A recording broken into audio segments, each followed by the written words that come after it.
আসসালামু আলাইকুম ওয়া রাহমাতুল্লাহি ওয়া বারাকাতুহু ইন্নাল হামদালিল্লাহ নাহমাদুহু ওয়া নুসাল্লি আলা রাসূলিহিল কারীম আম্মা বা'দ সুবহানাল্লাহি বিহামদিহি সুবহানাল্লাহিল আযীম দারসুল হাদিস ক্লাসের আজকে আমরা 533 নম্বর হাদিস নিয়ে আলোচনা করব ইনশাআল্লাহ। আমরা হাদিস বুঝবো, আমল করব।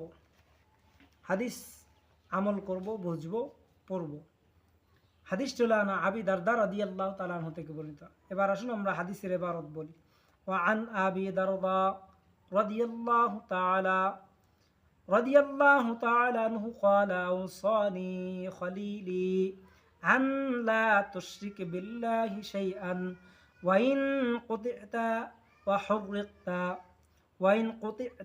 হুররিকতা ওয়া লা তাতরুকু সালাতান মুতাআম্মিদান صلاة مكتوبة متعمدا فمن تركها متعمدا فقد برئت منه الذمات ولا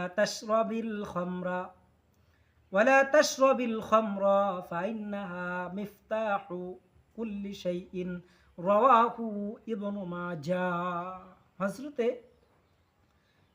এবার আসুন হাদিসের অনুবাদ। ওয়ান আবি দারদা, হযরতে আবি দারদা রাদিয়াল্লাহু তাআলা আনহু থেকে বর্ণিত। ক্বালা আওসানি খলিলি আন তুশরিকু বিল্লাহি শাইআন, তিনি বলেন আমার বন্ধু রাসূল সাল্লাল্লাহু আলাইহি সাল্লাম আমাকে উপদেশ দিয়েছেন আন লা তুশরিকু বিল্লাহি শাইআন, আমাকে উপদেশ দিয়েছেন লা তুশরিক বিল্লাহ, আল্লাহর সাথে কখনো শরীক করবা না। ওয়াইন কুতি'তা ওয়া হুররিকতা, যদিও তোমাকে পুড়িয়ে মারা হয়, যদিও তোমাকে ফাঁসিতে ঝোলা হয়, কিংবা তোমাকে পুড়িয়ে ফেলা হয়, অথবা তোমাকে টুকরা টুকরা করা হয়, তারপরেও মহান রব্বুল আলামিন আল্লাহর সাথে কারোর সাথে শরীক করবা না।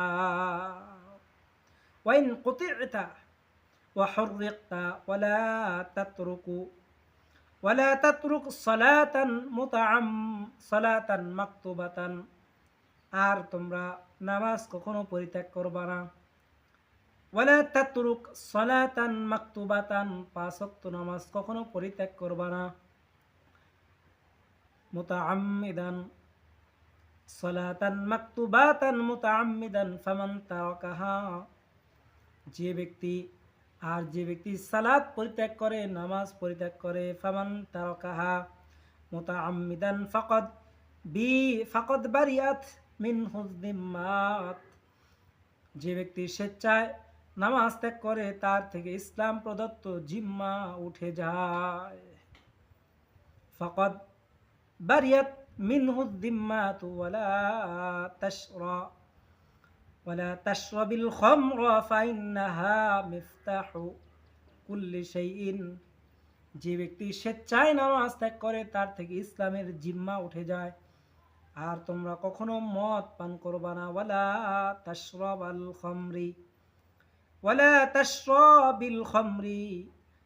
তাশরাবিল খামর, তোমরা কখনো মদ পান করবা না। কেননা ফাইন্নাহা মিফতাহু কুল্লি শাইইন, কেননা মদ পান করা, মদ হলো সমস্ত খারাপ কাজের, সমস্ত মন্দ কাজের চাবিকাঠি। কেননা মদ হলো সমস্ত মন্দ কাজের, পাপ কাজের হলো চাবি, মিফতাহুন, চাবি। তাহলে আল্লাহ পাক রব্বুল আলামিন আমাদেরকে এই সমস্ত কাজ থেকে হেফাজত করুন। তাহলে আবার অনুবাদটা জেনে নিই। আবু দারদা রাদিয়াল্লাহু তাআলা আনহু থেকে বর্ণিত, তিনি বলেন আমার বন্ধু রাসূল সাল্লাল্লাহু আলাইহি ওয়াসাল্লাম আমাকে উপদেশ দিয়েছেন যে তুমি কোনো কিছুকে আল্লাহর সাথে শরীক করবা না। যদিও তোমাকে টুকরা টুকরা করা হয় কিংবা আগুনে পুড়িয়ে ফেলা হয়, আর নামাজ ত্যাগ করবা না। অতঃপর যে ব্যক্তি স্বেচ্ছায় নামাজ ত্যাগ করে তার থেকে ইসলামের জিম্মা উঠে যায়। অতঃপর মদ পান করবে না, কেননা তা হচ্ছে সমস্ত পাপ কাজের মূল। এবার আসুন শাব্দিক অনুবাদ। ওয়ান আবি দারদা রাদিয়াল্লাহু তাআলা আনহু, হযরতে আবি দারদা রাদিয়াল্লাহু তাআলা আনহু থেকে বর্ণিত, ক্বালা, তিনি বলেন আওসানি খলিলি, আমার বন্ধু মুহাম্মদ রাসূলুল্লাহ সাল্লাল্লাহু আলাইহি সাল্লাম আমাকে উপদেশ করেছেন আন্তঃশিক বিহি, আন্তঃশিক বিল্লাহ, আনলা তুশরিক, তুমি শরিক করবে না, বিল্লাহি একমাত্র আল্লাহর সাথে, শাইআন কোনো কিছুকে, ওয়াইন কুতি'তা, যদি তোমাকে টুকরো টুকরো করা হয়, ওয়া হুররিকতা, এবং পুড়িয়ে ফেলা হয়, লা তাতরুক, এবং ত্যাগ করবে না, সালাতান মাকতুবাতান, ফরজ নামাজ, মুতাআম্মিদান, স্বেচ্ছায়, ফামান তারাকাহা মুতাআম্মিদান, অতঃপর যে ব্যক্তি স্বেচ্ছায় পরিত্যাগ করে, ফাকাদ ফাকাদ বারিআত মিনহু যিম্মাত, তার থেকে ইসলাম প্রদত্ত জিম্মা উঠে যায়, ফামান তারাকাহা, তার থেকে ইসলাম প্রদত্ত জিম্মা উঠে যায়, ওয়ালা তাশরাবিল খামরা, আর তোমরা মদ পান করবা না, ফাইন্নাহা, কেননা তা, মিফতাহু কুল্লি শাইইন, সমস্ত মন্দ কাজের চাবিকাঠি, রাওয়াহু ইবনে মাজাহ, হাদিসটি ইমাম ইবনে মাজাহ রাহমাতুল্লাহি আলাইহি বর্ণনা করেছেন। এবার আসুন হাদিসের ব্যাখ্যা জেনে নেই। বিশিষ্ট সাহাবী হযরত আবু দারদা রাদিয়াল্লাহু তাআলা আনহু থেকে বর্ণিত, তিনি বলেন, আমার বন্ধু বিশ্বনবী মুহাম্মদ রাসূলুল্লাহ সাল্লাল্লাহু আলাইহি সাল্লাম আমাকে তিনটি উপদেশ দিয়েছেন। তা হলো, হে আবু দারদা, তুমি আল্লাহর সাথে শরীক করবে না, কেন আল্লাহ তাআলা শিরক করা কখনো ক্ষমা করেন না, শিরক করার গুনাহ কখনো ক্ষমা করেন না। আল্লাহ বলেছেন, ইন্নাল্লাহা লা ইয়াগফিরু আন ইউশরাকা বিহি ওয়া ইয়াগফিরু মা দুনা যালিকা লিমান ইয়াশা, কাজেই শিরক করার জন্য যদি তোমাকে বাধ্য করা হয়, তারপরে শরীক করবা না, হত্যার হুমকি দেওয়া হয়, শরীক করবা না, পুড়িয়ে মেলার হুমকি দেওয়া হয়, শরীক করবা না, স্বেচ্ছায় ফরজ নামাজ ত্যাগ করবে না, কেননা তা, যে ব্যক্তি ফরজ নামাজ ত্যাগ করে তার থেকে ইসলামের জিম্মা উঠে যায়।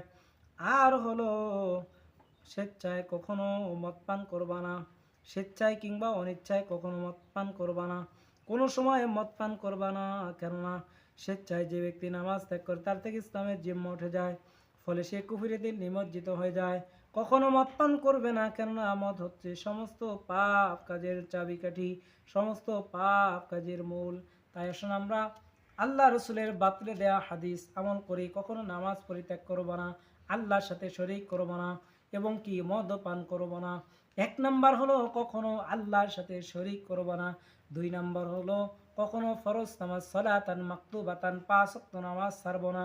3 নাম্বার হলো কখনো মদ্যপান মদ পান করবো না, মদের সাথে আমরা সম্পর্ক রাখবো না। আল্লাহ তাআলা যেন আমাদেরকে হাদিসের আমল করার জন্য তৌফিক দান করেন, আমিন।